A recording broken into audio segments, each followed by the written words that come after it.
Hello guys, आज हम सुना रहे हैं ब्राह्मणी और नेवला की कहानी। एक बार देव शर्मा नाम के ब्राह्मण के घर जिस दिन पुत्र का जन्म हुआ, उसी दिन उसके घर में रहने वाली नकुली ने भी एक नेवले को जन्म दिया। देव शर्मा की पत्नी बहुत दयालु स्वभाव की स्त्री थी।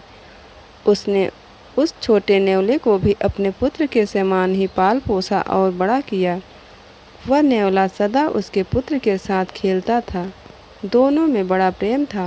देव शर्मा की पत्नी भी दोनों के प्रेम को देखकर प्रसन्न थी, किंतु उसके मन में यह शंका हमेशा रहती थी, कभी यह नेवला उसके पुत्र को काट न ले। पशु के बुद्धि नहीं होती, मूर्खतावश वह कोई भी अनिष्ट कर सकता है। एक दिन उसकी ये आशंका का बुरा परिणाम निकल आया। उस दिन देव शर्मा की पत्नी अपने पुत्र को एक वृक्ष की छाया में सुलाकर स्वयं के जलाशय से पानी भरने गई थी। जाते हुए वह अपने पति देव शर्मा से कह गई थी कि वह वहीं ठहरकर वह पुत्र की देखरेख करे, कहीं ऐसा न हो कि नेवला उसे काट खाए। पत्नी के जाने के बाद देव शर्मा ने सोचा कि नेवले और बच्चे में गहरी मैत्री है, नेवला बच्चे को हानि नहीं पहुंचाएगा। यह सोचकर वह अपने सोए हुए बच्चे के और नेवले को वृक्ष की छाया में छोड़कर स्वयं भिक्षा के लोभ से कहीं चल पड़ा। दैववश उसी समय एक काला नाग पास के बिल से बाहर निकला। नेवले ने उसे देख लिया।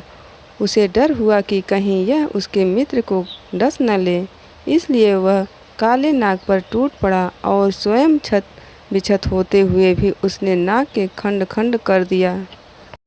सांप को मारने के बाद वह उसी दिशा में चल पड़ा जिधर देव शर्मा की पत्नी पानी भरने गई थी।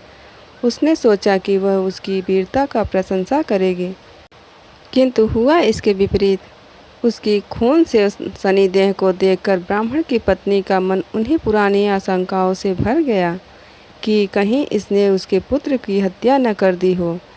यह विचार आते ही उसने क्रोध से सिर पर उठाए घड़े को नेवले पर फेंक दिया।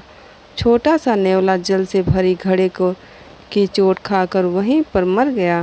ब्राह्मण पत्नी वहीं से भागती हुई वृक्ष के नीचे पहुंची। वहां पहुंचकर उसने देखा कि उसका पुत्र बड़ी शांति से सो रहा है और उससे कुछ दूरी पर एक काले सांप का शरीर खंड खंड हुआ है। तब उसे नेवले की वीरता का ज्ञान हुआ। पश्चाताप से उसकी छाती फटने लगी। इसी बीच ब्राह्मण देव शर्मा भी वहां आ गया। वह आकर उसने अपनी पत्नी को विलाप करते देखा तो उसका मन भी सशंकित हो गया, किंतु पुत्र को कुशलपूर्वक सोते देख उसका मन शांत हुआ।